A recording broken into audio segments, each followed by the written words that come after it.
Shalom. Mari kita bersama membuka Alkitab kita di dalam Lukas pasal 21 ayat 34 sampai 38. Lukas 21 ayat 34 sampai 38. Nasihat supaya berjaga-jaga. Jagalah dirimu supaya hatimu jangan syarat oleh pesta pora dan kemabukan serta kepentingan-kepentingan duniawi, dan supaya hari Tuhan jangan dengan tiba-tiba jatuh ke atas dirimu seperti suatu jerat, sebab ia akan menimpa semua penduduk bumi ini. Berjaga-jagalah senantiasa sambil berdoa supaya kamu beroleh kekuatan untuk luput dari semua yang akan terjadi itu, dan supaya kamu tahan berdiri di hadapan Anak Manusia. Pada siang hari Yesus mengajar di Bait Allah, dan pada malam hari ia keluar dan bermalam di gunung yang bernama Bukit Zaitun. Dan pagi-pagi semua orang banyak datang kepadanya di dalam Bait Allah untuk mendengarkan dia. Nah, kita akan melanjutkan pembahasan tadi pagi. Kita sudah membahas tentang kedatangan Anak Manusia ayat 25 sampai ayat yang ke-33. Dan di sini judul perikopnya nasihat supaya berjaga-jaga. Ini adalah akhir zaman, dan tentunya kalimat ini sangat dekat dengan kita dan sering terngiang-ngiang, sering didengungkan bahwa berjaga-jaga itu sangat penting. Jagalah dirimu supaya hatimu jangan syarat oleh pesta pora. Jagalah dirimu, sidang jemaat. Yang terpenting dan terutama adalah menjaga diri kita dengan segala kewaspadaan. Sebelum kita menjaga diri kita, jangan pernah berusaha untuk menjaga orang lain. Ya, seringkali kita ini diri sendiri tidak dijaga, orang lain yang dijaga. Sehingga akhirnya kita jadi tukang gosip, tukang menghakimi, dan berbondong-bondong masuk ke neraka. Nah, di sini Yesus mengingatkan, jagalah dirimu, jaga dirimu. Dan berjaga-jaga yang paling penting adalah dengan firman. Seseorang yang tidak pernah membaca, tidak pernah merenungkan firman Tuhan, secara otomatis dia tidak bisa berjaga-jaga untuk dirinya sendiri. Karena ketika kita mau melakukan kesalahan, ketika kita mau melakukan dosa, kalau firman ada di dalam diri kita, maka secara otomatis Roh Kudus akan menghidupkan firman itu. Sehingga ketika kita mau melakukan dosa, ada yang ngerem, yaitu firman Tuhan. Bahkan bukan hanya sekedar ngerem, kita akan didorong untuk melakukan kebenaran. Oleh karena itu saya tidak bosan-bosannya mau mengatakan, baca firman, hafalkan, renungkan firman. Dan jangan merasa bosan untuk mendengarkan firman Tuhan. Jangan merasa bosan. Ketika seseorang sudah merasa bosan mendengar suara Tuhan, mendengar firman Tuhan, hanya ada dua kemungkinan saja. Firman itu tidak diurapi, atau diri kita penuh dengan dosa. Itu aja. Ya. Selama kita hidup benar, maka kita akan haus akan firman Tuhan. Selama pengkhotbahnya diurapi, maka kita akan senang mendengar khotbah itu. Tetapi kalau sudah pengkhotbahnya tidak diurapi, maka kita akan sedikit mengatakan, wow, kok lama ya khotbahnya, kok lama ya khotbahnya. Kalau kita hidup di dalam dosa, kita tidak akan betah juga mendengar firman Tuhan. Selalu kita berpikir, kok nyindir aku terus ya? Padahal itu teguran. Oleh karena itu, di akhir zaman, ingat ini akhir zaman. Sewaktu-waktu kita akan mengalami bencana, bahkan di tempat yang kita pikir paling aman, bisa saja gempa, bisa saja taufan, bisa saja seperti tadi pagi saya katakan, bintang jatuh di atas rumah kita. Ya. Oleh karena itu berjaga-jagalah. Jagalah dirimu supaya hatimu jangan syarat oleh pesta pora. Jangan syarat oleh pesta pora. Secara sederhananya saya mau katakan, ayo belajar hidup sederhana. Jangan hidup berlebih-lebihan. Jangan hidup melampaui batas kelayakan. Banyak orang mau pamer, banyak orang mau mengumbar hawa nafsunya dengan pesta pora. Ya. Supaya hatimu jangan syarat oleh pesta pora. Jaga diri kita. Supaya kita itu tidak dipenuhi oleh pesta pora berlebihan. Ya. Ini waktunya juga untuk lebih banyak menyendiri, bukan kumpul-kumpul, bukan pesta pora. Ini waktunya untuk lebih banyak menyendiri. Koreksi diri di hadapan Tuhan. Karena waktunya sudah sangat dekat. Saya tidak akan bosan-bosannya. Paulus saja yang 2000 tahun yang lalu mengatakan waktunya sudah dekat, waktunya sudah dekat. Apalagi saya yang sudah 2000 tahun setelah Paulus. Ya, saya tidak akan bosan-bosannya mengatakan waktunya sudah dekat.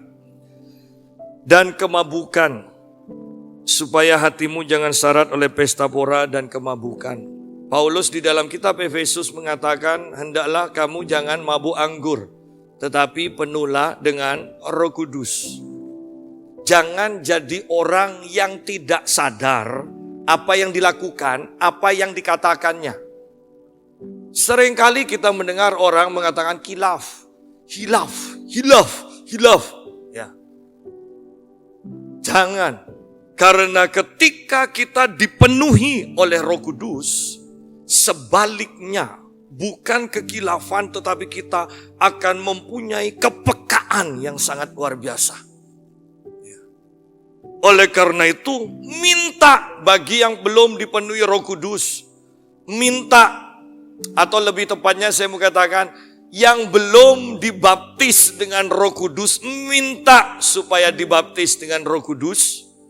Yang sudah berbahasa roh, jangan selalu mengatakan saya sudah penuh Roh Kudus. Tidak. Minta dipenuhi Roh Kudus itu tiap hari. Bukan satu kali untuk selama-lamanya.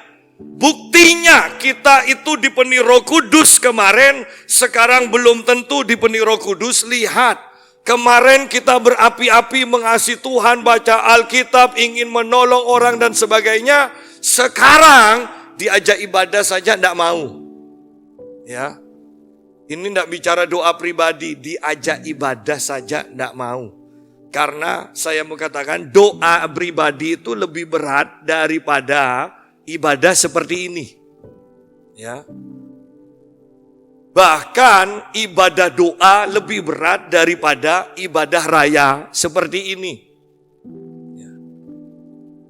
Tetapi ketika kita dipenuhi Roh Kudus, maka kita akan seperti jemaat mula-mula. Mereka setiap hari berkumpul untuk memecah roti dan untuk memuji Tuhan. Para rasul setiap hari memaparkan firman Tuhan. Apakah mereka tidak bosan? Tidak. Kenapa? Karena mereka dipenuhi oleh Roh Kudus. Tanda kita sudah berkurang atau tidak dipenuhi Roh Kudus, maka kita menjadi orang yang suam. Ingat, bedakan suam dengan banyak kegiatan. Anda bisa kelihatannya super sibuk dalam melayani. Ingat, saya tidak berbicara tentang apa yang kelihatan. Saya berbicara tentang hati yang berkobar-kobar akan Tuhan. Anda bisa melakukan semua aktivitas rohani tanpa hati yang berkobar-kobar. Tetapi Anda tidak bisa dengan hati yang berkobar-kobar, Anda hanya tetap diam diri. Tidak mungkin. Anda akan menjadi orang yang dinamis, Anda akan menjadi orang yang kreatif dengan Tuhan. Ya. Oleh karena itu, di akhir zaman ini, ingat, jaga diri kita supaya tidak dalam kemabukan. Banyak orang yang tidak tahu loh apa yang dilakukannya setiap hari. Coba lihat kebanyakan. Orang itu hanya muter. Tidur, makan, kerja, tidur lagi, makan, kerja, tidur lagi terus.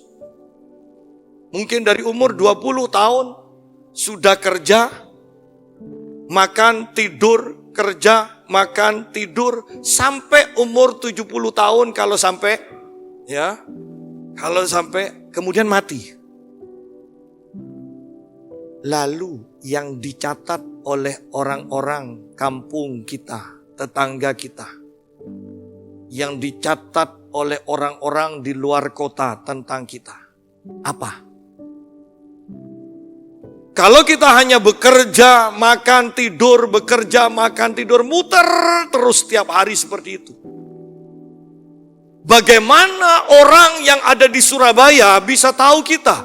Bagaimana orang yang di Jakarta bisa tahu kita bahwa kita dipakai Tuhan, bahwa kita penuh Roh Kudus dan melakukan pekerjaan yang besar?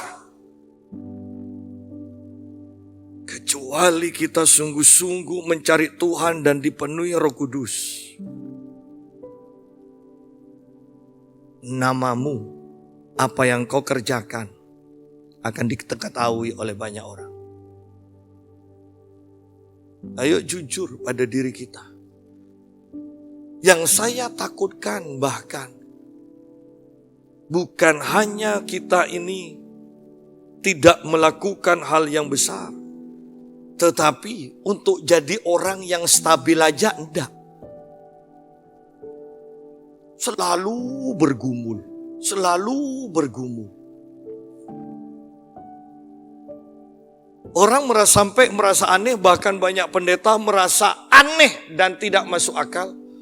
Kalau kita katakan kita ini enggak, saya enggak bergumul.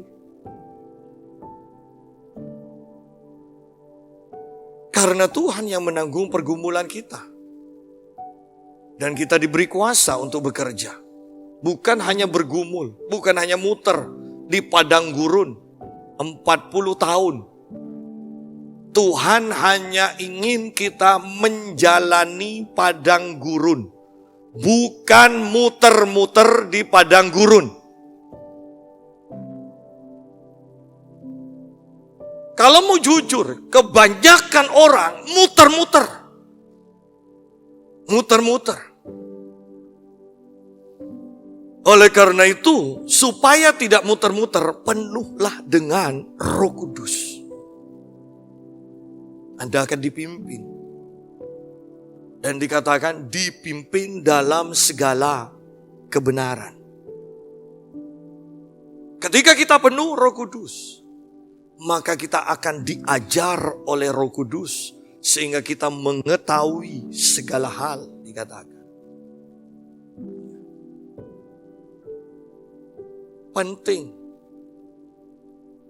Penting sekali, seperti yang saya katakan tadi, bahkan di tempat fitness, hal yang biasa. Seorang yang penuh dengan jerawat, kalau perawatan jutaan dikatakan.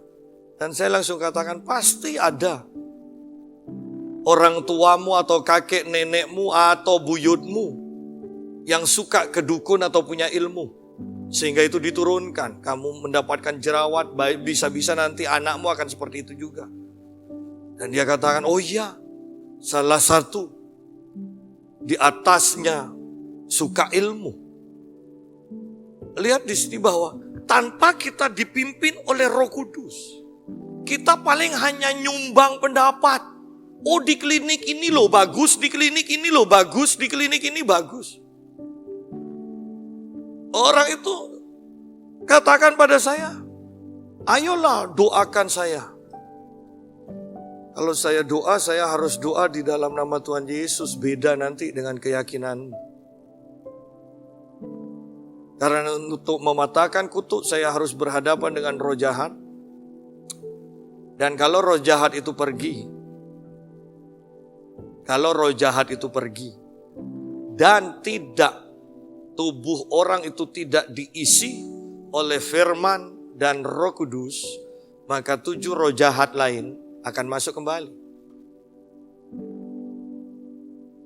Itu hanya akan membuat saya capek. Kalau orang itu tiap muncul lagi jerawatnya, datang lagi. Saya spesialis nanti. Jadi tukang menyembuhkan jerawat. Ya. Tetapi yang saya mau tekankan adalah ketika kita dipenuhi Roh Kudus, ada masalah itu kita bisa langsung tangkap. Oh, ini penyebabnya. Anda sering mendengar orang punya masalah, punya penyakit, tetapi tidak pernah tahu penyebabnya. Tidak mungkin Anda sehat tiba-tiba sakit, tidak ada penyebabnya. Tetapi Roh Kudus mampu untuk mengingatkan, untuk memberitahukan kita. Dari mana asalnya? Ketika itu sudah ketahuan, gampang penyelesaiannya. Oleh karena itu, hendaklah kita semua penuh dengan Roh Kudus.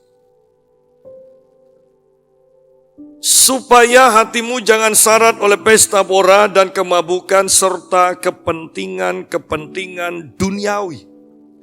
Ini kalau diibaratkan tentang penabur, ya, perumpamaan tentang penabur, maka ini sampai kepada benih yang ditabur di semak duri. Ya. Bertumbuh tetapi tidak berbuah. Kenapa? Karena dipenuhi dengan kepentingan-kepentingan duniawi. Takut lapar, takut disingkirkan, takut apa kata orang, kekhawatiran dan seterusnya dan seterusnya. Ini kepentingan-kepentingan duniawi. Takut tak makan, takut tak dihargai, takut tak dihormati, pokoknya takut. Ya. Tadi pagi kita sudah bahas, di akhir zaman banyak orang yang akan mengalami ketakutan dan kebingungan, bahkan sampai mati ketakutan. Berarti orang seperti ini tidak berjalan dengan iman. Karena orang yang berjalan dengan iman tidak mungkin takut, bingung, dan mati dalam ketakutan. Tidak mungkin. Orang yang berjalan dengan iman akan penuh keberanian. Bahkan kalau sudah seperti ini, sesama pendeta aja bisa saling hujat. Ya. Yang hidup dalam ketakutan mengatakan, jangan sok pakai hikmat. Dan saya mau katakan, saya tidak mau bergaul dengan orang yang memakai hikmat tidak pada tempat dan waktu yang tepat. Keadaan akan lebih menyenangkan kalau kita kumpul sama orang-orang yang beriman. Yang kita bicarakan bukanlah nanti kalau mati bagaimana. Kumpulan orang beriman akan mengatakan, nanti kalau Tuhan menyembuhkan orang sakit, nanti kalau usahamu diperluas, nanti kalau engkau membawa dampak bagi kampungmu. Pembicaraannya itu beda.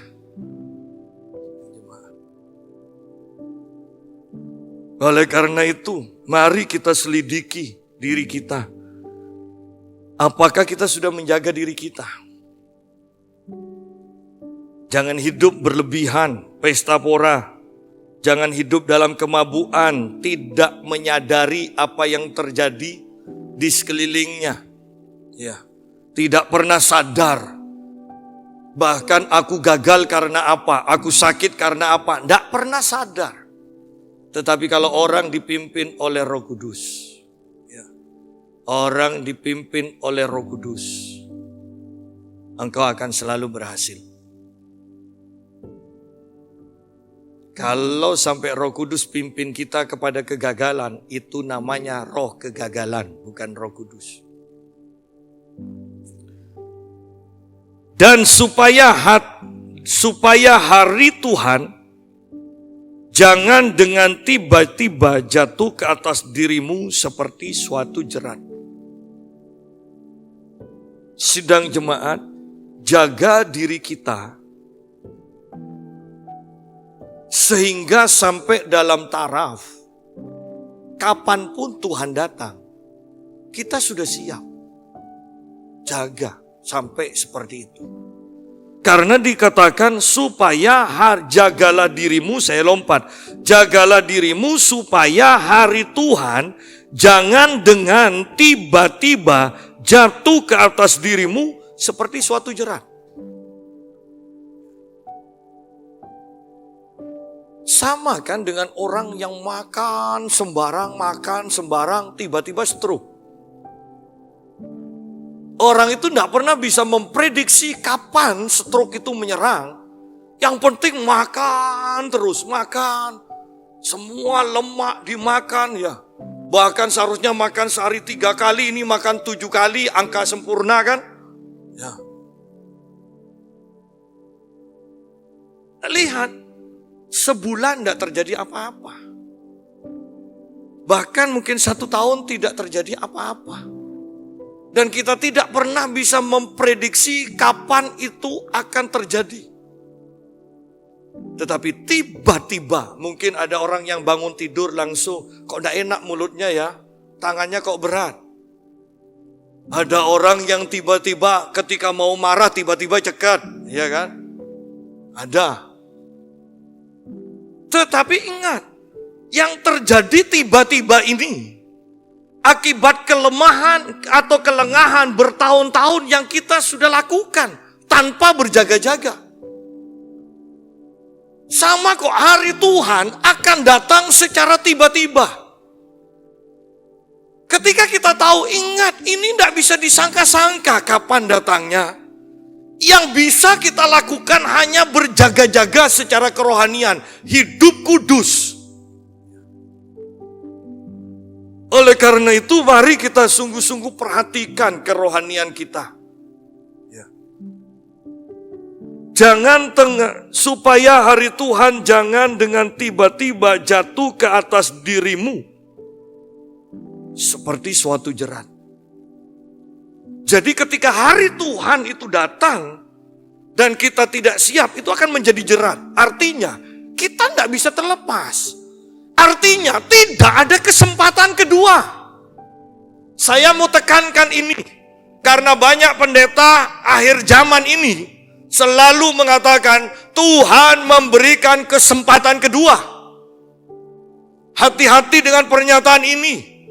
Ketika kesempatan yang Tuhan berikan itu lewat atau engkau tidak gunakan, tidak akan pernah terulang lagi. Saya sering beberapa kali sudah memberikan perumpamaan. Ketika engkau menyia-nyiakan pasanganmu, mungkin engkau bisa begitu marah, tidak memperhatikan, bahkan mukul. Tiba-tiba istrimu mati dan engkau nyesal. Engkau nyesal. Saya mau katakan, menyesal sehebat apapun engkau, tidak pernah ada kesempatan kedua untuk melayani istri, untuk mengasihi istrimu yang sudah meninggal.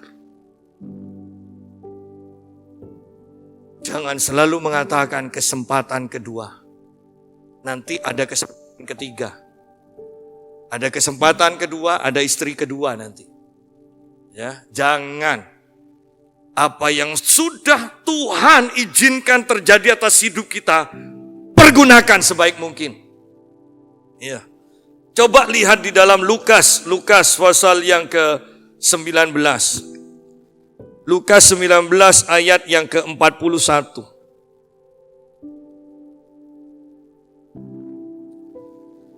Dan ketika Yesus telah dekat dan melihat kota itu, Yesus masuk ke Yerusalem, ia menangisinya, katanya, wahai, atau terjemahan lain mengatakan, celakalah, Betapa baiknya jika pada hari ini juga engkau mengerti apa yang perlu untuk damai sejahteramu. Lihat, hari ini engkau harus mengerti untuk damai sejahteramu. Hari ini, kenapa?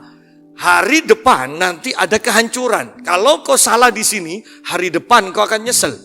Ya, lihat. Betapa baiknya jika pada hari ini juga engkau mengerti apa yang perlu untuk damai sejahteramu. Tetapi sekarang hal itu tersembunyi bagi matamu. Kenapa? Karena kita penuh dengan kemabukan. Kita tidak penuh dengan Roh Kudus. Kita tidak ngerti apa-apa. Sekarang hal itu tersembunyi bagi matamu.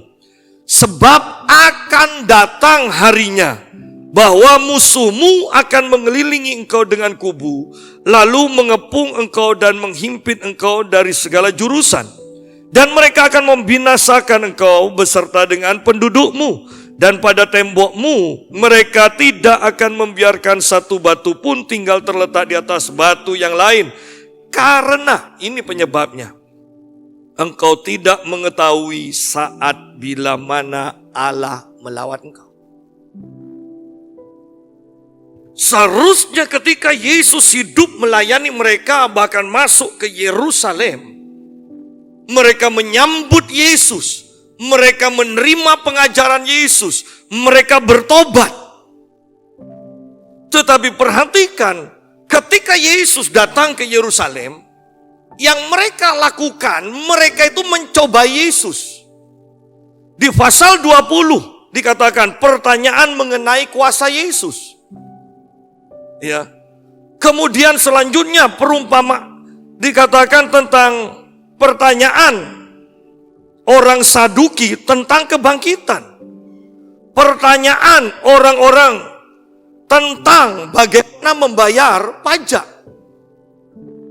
Mereka ingin mencari celah untuk menghancurkan, untuk menawan, untuk membunuh Yesus. Padahal seandainya mereka ketika Yesus masuk, mereka itu bukan mencoba Yesus tetapi mendengar pengajaran Yesus dan bertobat, maka saya percaya Yerusalem di masa yang akan datang tidak dihancurkan. Yesus dengan jelas mengatakan, betapa baiknya jika pada hari ini juga engkau mengerti apa yang perlu untuk damai sejahteramu. Sebab akan datang harinya bahwa musuhmu akan mengelilingi engkau dengan kubu, lalu mengepung engkau dan menghimpit engkau dari segala jurusan. Saya lompat, karena engkau tidak mengetahui saat bila mana Allah melawat engkau. Berapa banyak kita melewatkan lawatan Tuhan atas hidup kita. Dan kemudian kita gagal dalam usaha. Dan kita mengatakan setan menyerang saya, menyerang usaha saya. Padahal kalau mau jujur, Tuhan sudah melawat kita. Tuhan sudah mengingatkan kita. Jangan lakukan itu. Jangan adakan kesepakatan dengan pihak itu. Tetapi kita langgar. Sidang jemaat. Ketika Tuhan memberikan kebangunan rohani, gerakan, jangan mengatakan pada diri kita atau orang lain, ini dari setan. Lihat buahnya. Kalau ada orang sakit disembuhkan. Kalau ada orang berdosa menjadi bertobat.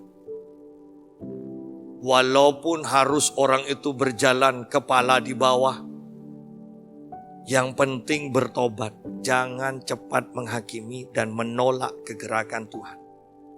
Kelemahan banyak gereja selalu mencap kegerakan Tuhan sebagai kegerakan setan karena tidak tertib. Saya mau katakan begini, kalau Tuhan beracara, lebih baik di gereja ini tidak tertib, tetapi setelah itu di rumah tidurmu tertib, pekerjaanmu tertib, tubuhmu tertib, daripada di gereja tertib, Tapi sampai rumah, tubuhmu mau makan aja pakai yang kanan, tidak bisa gerak yang kanan. Itu namanya tidak tertib. Saya mau katakan lebih baik kau tertib di luar gereja. Banyak orang selalu menginginkan tertib di gereja. Tetapi di luar perkataannya tidak tertib. Pikirannya tidak tertib. Pekerjaannya tidak tertib. Sidang jemaat, hati-hati di sini. Saya selalu menekankan bahkan Anda bernubuat di gereja salah, tidak masalah. Karena ada pemimpin rohani, ada pendeta yang akan meluruskan. Tetapi kalau sudah di luar, jangan bernubuat dengan salah. Ini tempat pelatihan. Ini tempat pelatihan. Semuanya dilatih di tempat ini. Nah, jelas di sini dikatakan bahwa Yerusalem hancur karena mereka tidak mengerti, tidak menyadari ketika Tuhan melawat mereka. Seandainya mereka mengerti, wow, Tuhan melawat melalui Yesus, mereka mendengar pengajarannya dan bertobat, maka akan terjadi keselamatan. Oleh karena itu, jangan selalu menghibur diri dengan kesempatan kedua. Saya lebih suka mulai sekarang Anda melakukan semuanya tepat, sehingga tidak ada penyesalan. Kembali kepada Lukas 21. Bahwa hari Tuhan itu yang dengan tiba-tiba akan datang dan menjadi jerat bagi yang tidak siap. Hari Tuhan itu dikatakan akan menimpa semua penduduk bumi. Semuanya akan ditimpa. Semuanya akan ditimpa, tetapi yang penting adalah ketika hari Tuhan itu menimpa, apakah ada yang melindungi kita atau tidak? Ingat, Tuhan tidak pernah tidur, tidak pernah terlelap. Dia menjaga kita, mau siang maupun malam. Dia menjaga kita. Ketika bencana itu menimpa seluruh penduduk bumi, perlindungan Tuhan tersedia bagi anak-anaknya. Sehingga disinilah juga nanti akan terlihat perbedaan antara orang benar dan orang fasik.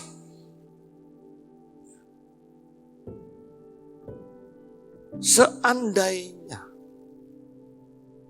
perang biologi, perang kimia itu terjadi, bukankah hanya Tuhan yang bisa melindungi kita? Kalau sudah perang kimia, perang biologi itu, bukankah hanya Tuhan? Kalau sebelum itu terjadi kita tidak mempersiapkan iman kita untuk bergerak di atmosfer kerajaan, di atmosfer mujizat, maka tidak ada kesempatan ketika itu terjadi. Anda tidak siap. Orang lain takut, Anda ikut takut. Orang lain kena, Anda ikut kena. Tetapi rencana Allah tidak seperti itu. Ingat, Gosen itu ada di Mesir. Gosen adalah bagian dari Mesir. Tetapi ketika dikatakan seluruh Mesir kena, Gosen tidak kena. Ingat, daerah Gosen juga termasuk Mesir. Dan itu juga yang akan terjadi di akhir zaman. Sebelum itu terjadi, saya mau tekankan, bangun iman kita untuk mendapatkan perlindungan secara ilahi dari Tuhan.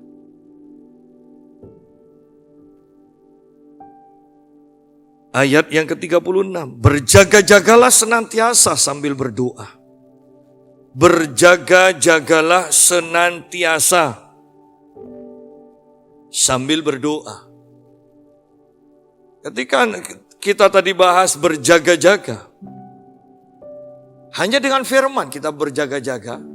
Tetapi itu pun tidak cukup. Berjaga-jagalah. Kalau saya menurut versi saya mau katakan begini. Berjaga-jagalah senantiasa dengan firman Tuhan sambil terus berdoa. Ada orang yang suka baca firman, menghafal firman, tapi tidak suka doa. Ada orang yang suka doa, tetapi tidak suka baca firman dan merenungkan firman. Tidak bisa seperti itu. Tuhan menginginkan kita membaca, menghafal, merenungkan firman Tuhan dan berdoa. Berdoa. Saya tetap menekankan pentingnya berdoa minimal 1 jam setiap hari. Minimal 1 jam. Pak, mau ngomong apa? Sudahlah, yang penting Anda di kamar. Kalau Anda bingung yang mau ngomong, nyanyi kalau tidak bisa berbahasa roh. Nyanyi 1 jam, bukan dengarkan lagu 1 jam. Ya, nyanyi. Nanti ketika Anda memang menyanyi itu untuk Tuhan sungguh-sungguh, lidahmu akan dikuasai oleh Roh Kudus. Saya bersyukur, kembali saya bersyukur bahwa saya tidak usah repot-repot ditumpang tangan dan mencari kepenuhan Roh Kudus. Saya dipenuhi Roh Kudus ketika saya tidur. Tetapi saya mau tekankan, itu pun karena ada rasa haus dan lapar akan Tuhan sebelum tidur.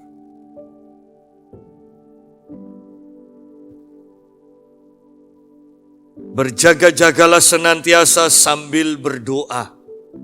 Berdoa. Lebih baik kita berdoa daripada mengeluh. Lebih baik kita berdoa daripada hidup dalam ketakutan. Lebih baik kita berdoa daripada ngobrol yang tidak penting. Berdoa, berdoa, berdoa. Jangan hanya berdoa ketika kita sakit.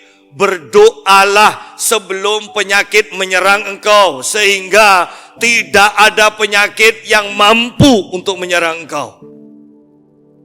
Berdoalah sebelum masalah-masalah datang kepadamu, karena ketika engkau berdoa, ada pagar yang akan melindungi engkau. Masalah tidak akan menjamah hidupmu. Berdoalah. Ini hari-hari yang jahat. Berjaga-jagalah senantiasa sambil berdoa, supaya tujuannya, supaya kamu beroleh kekuatan untuk luput dari semua yang akan terjadi itu. Lihat di sini. Bahwa itu pasti terjadi. Itu diperuntukkan untuk semua penduduk di muka bumi, tetapi ada yang akan terluput. Yang terluput adalah orang yang berjaga-jaga dan berdoa. Hanya itu saja. Berarti kalau kita pikirkan ini, hanya ada sedikit sekali orang yang akan terluput. Karena buktinya ketika di gereja pun ada ibadah doa, itu terlalu sedikit yang datang. Walaupun kita mengalami kemajuan. Seperti yang sering saya katakan, ketika zaman papi, yang doa maksimal itu jarang. 6 orang yang datang. Tetapi sekarang kita bisa 20 orang yang datang. Mungkin orang-orang di kota besar mengatakan, lah hanya 20. Tetapi itu untuk Pamekasan, itu mujizat.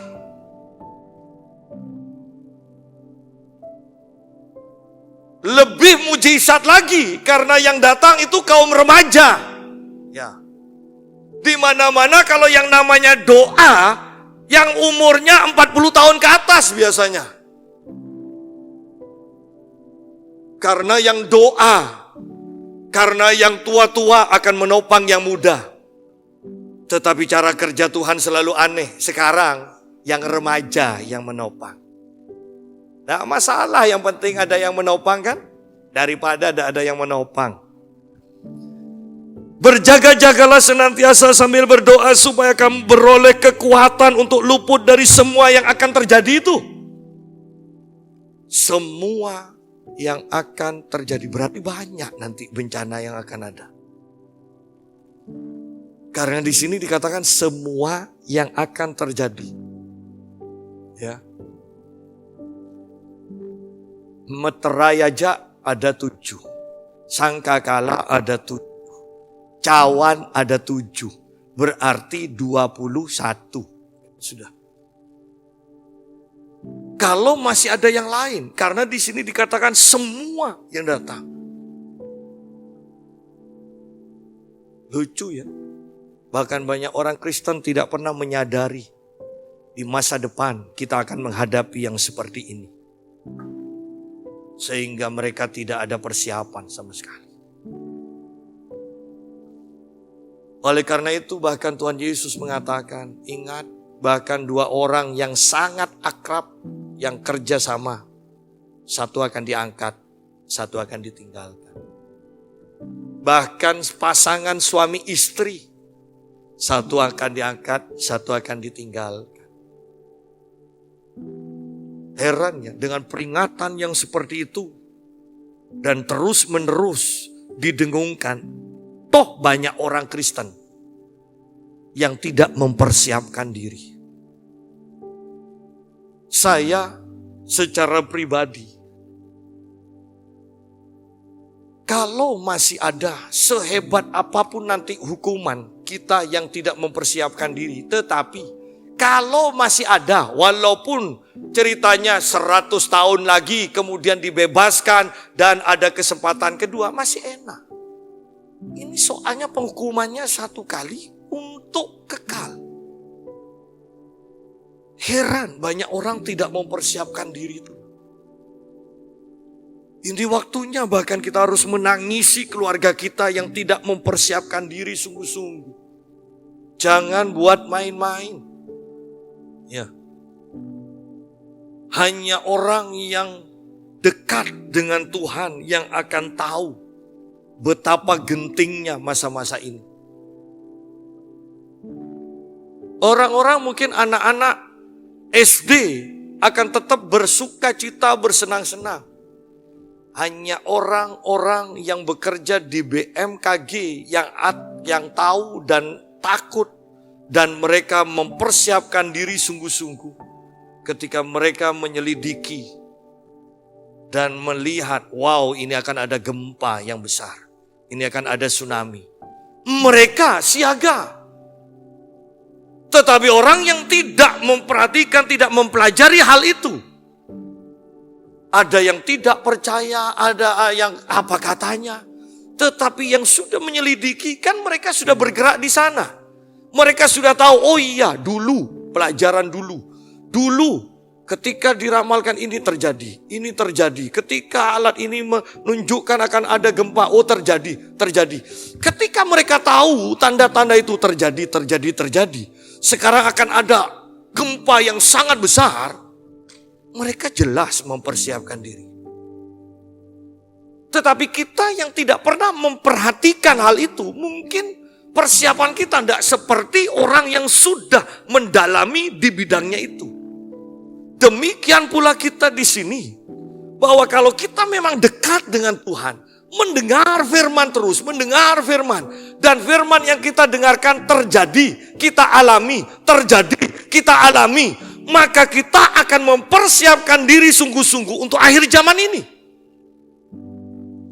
Tetapi bagi orang yang tidak bergaul dengan firman dan tidak pernah menyadari karya Tuhan, penggenapan firman Tuhan dalam hal yang lain mulai dulu, kita juga tidak akan percaya dengan bencana yang akan datang di masa yang akan datang. Karena memang kita tidak pernah mengalami firman Tuhan. Sidang jemaat, mari sungguh-sungguh perhatikan. Berjaga-jagalah senantiasa sambil berdoa, supaya kamu beroleh kekuatan untuk luput dari semua yang akan terjadi itu, dan supaya kamu tahan berdiri di hadapan Anak Manusia. Saya sederhanakan supaya kamu bisa berdiri, supaya kamu layak berdiri di hadapan anak manusia. Karena anak manusia pada waktu itu akan datang sebagai raja di atas segala raja, hakim di atas segala hakim, penuh dengan kemuliaan.